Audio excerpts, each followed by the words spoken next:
Bueno, jo penso que vaig demanar ajut moltes vegades, moltes. I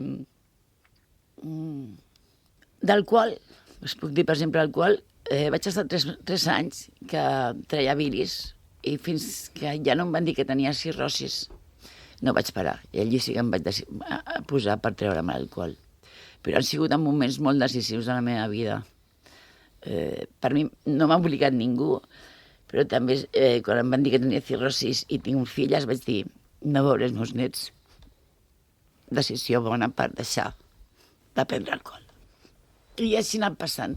Després vaig treure la metadona, que també portava com 30 anys prenent-la, que era com prendre la pastilla del cor.